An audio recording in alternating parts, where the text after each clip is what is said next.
If you think market research and market analysis is unnecessary and unimportant for all businesses, think again.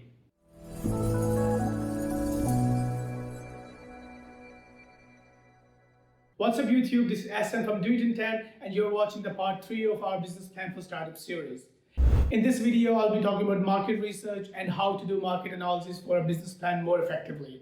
So make sure you subscribe and hit the bell icon so you can receive notifications whenever I upload a new video. There are basically two types of research that you should be doing before writing a market analysis chapter. The first one is primary research. First of all, I want to clarify that market research is totally different from market plan or marketing strategies. While the main aim of the marketing research is to find out the needs of your customers or the industry, a marketing plan is mostly used to adjust your strategies according to those needs in the best possible way.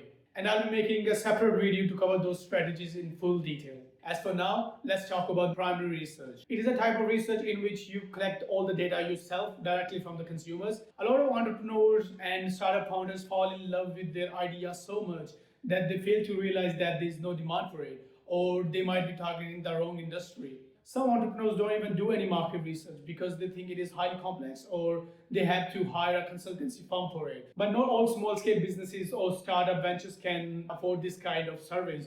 So what you can essentially do is start with a Google survey. Just make a Google form. It is free of cost. You can list some questions relating to your product or your services or your pricing and then distribute that survey to your customers. You can also conduct interviews or you can conduct focus groups. It basically depends on you. If you already have a minimum viable product, show it to your customers. If it's a website, let them log in, try to use your services. Or if it is a hardware, let them touch it, let them see how it feels. But remember, your audience in your survey or your interview or your focus group, whatever you're doing, your audience should be your target customers. These people should be the ones you are targeting with your company. They should be the ones who you think are going to buy your product. This will help you get constructive feedback from your target customers and improve gradually. The second type of research that you should do while writing the market research chapter is secondary research.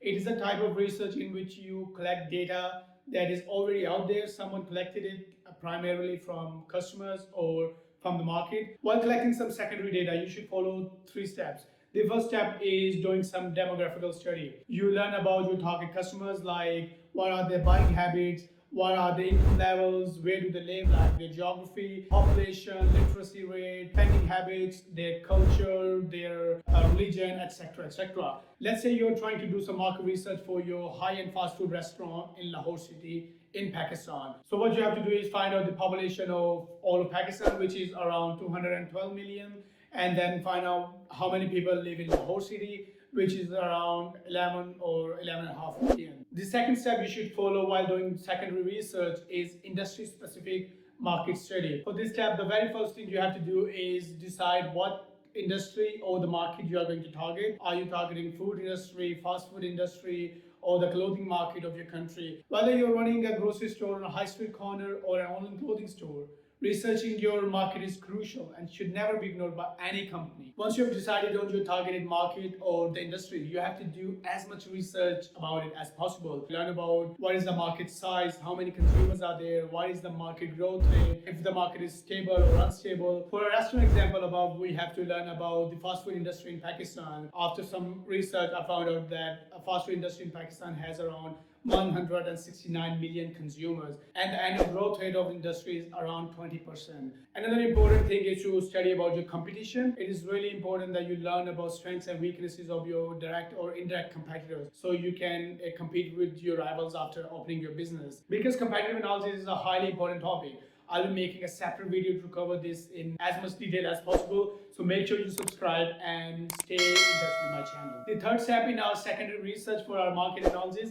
is the PDSS model, which stands for PAM, TAM, SAM, and so on. Firstly, you start with your potential available market or the PAM. Now, some people might think that PAM could be your whole population of your country or the region.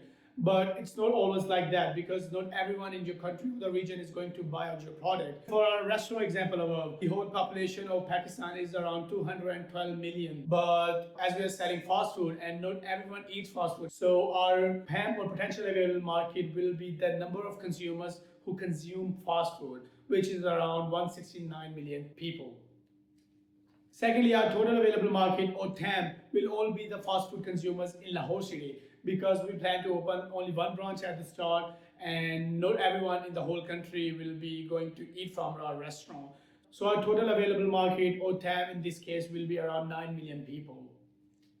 Thirdly, we have to segment our total available market according to our business needs. As we discussed earlier that we are going to open a high-end fast food restaurant. So not everyone is going to afford our food. So we should only target people belonging to mostly upper middle class or the rich class of Lahore city. This will be our segmented available market or SAM. Lastly, even though you have filtered out your whole market in Lahore city, you can't say that all of these 2.5 million people are going to buy your food, because there's always competition when you start out. So we assume that with a well-written marketing plan, we'll be able to capture a certain share of that market from our competitors. For our restaurant example, let's say we'll be able to capture 15% of the market. This is going to be our penetration rate. This will make our market size to be around 385,000 or more customers. Another highly efficient technique to make your market research even more credible is Porter's 5 forces analysis. In a Porter's 5 forces analysis, you have to study about threat of substitutes, threat of new entrants, overall intensity of new rivalry,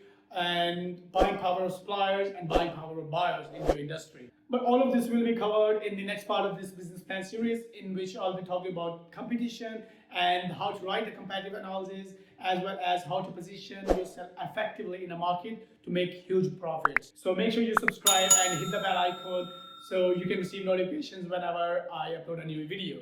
Finally, click the like button if you like this video, and comment below with what business idea do you have in mind that you are planning to do some research for. Bye for now and keep hustling.